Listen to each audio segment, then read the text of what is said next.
balita na ikay mawiwili. Mga nagbabagang kamao, mga So mga par, matapos nga po ang matinding angas na pinakita ng dating Unified Champion Keith Thurman sa naging live press con nito kalaban ng WBO Junior Middleweight Champion Temsu, kung saan mga idol bago pa pala nagwala si Thurman Boy, nagpasiklabo ng mga idol ang undercard sa laban, ang WBA Super Lightweight Champion na si Rolando Romero at harapang tinira ang alaga ni Manny Pacquiao na si Isaac Pitbull Cruz. Ano yan ni Rolly Boy mga idol? Wala daw siya pakialam kung ano man daw ang tawag kay Isaac Cruz, pero para sa kanya mga idol hindi daw ito isang pitbull ang Meksikano.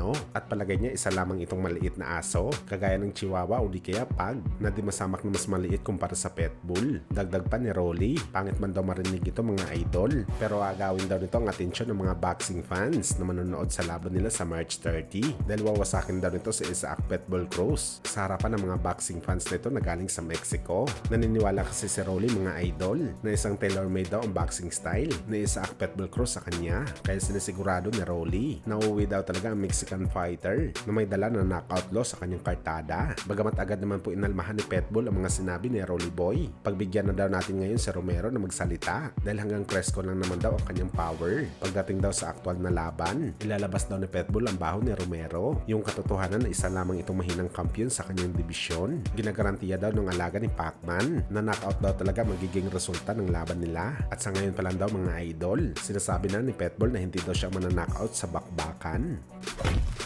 Sa kabilang banda naman mga idol, Teofimo Lopez Jr. sinabing matapos daw nito pulbusin si Ortiz sa bakbakan nila sa linggo under sa Top Rank promotion, isusunod daw nito mga idol ang mananalo sa bakbakan ni Romero at Isaac Pitbull Cruz para sa isang unification fight, at pumayag naman daw mga idol ang Top Rank CEO na si Bob Arum sa kanyang gusto. Pero sa tanong kay Lopez mga idol kung bakit hindi si Devin Haney ang next na target nito, ayon sa WBO champion, masyadong demanding daw ang kampo ni Haney Boy, lalo na ang kanyang ama na si Bel Haney. Ang dami daw ng kondisyon pero boring naman daw lumaban, at ayaw na ayaw daw talaga ni Lopez sa fighter na maglalagay ng presyo sa kanyang sarili na hindi naman daw nito deserving makuha sa bakbakan.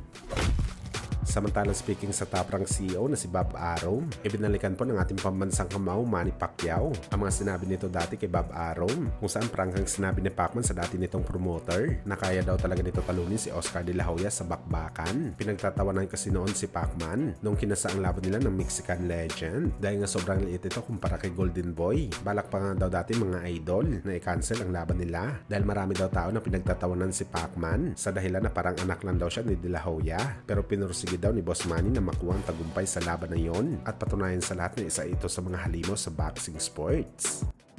Lumabang nga ako kay De La Hoya, pero tatawaran ako eh. Muntik pang ihinto yung fight dahil maliit ako eh. Pero sabi ko sa kanila, kay Bob Arum, kay sabi ko, I can beat De La Hoya.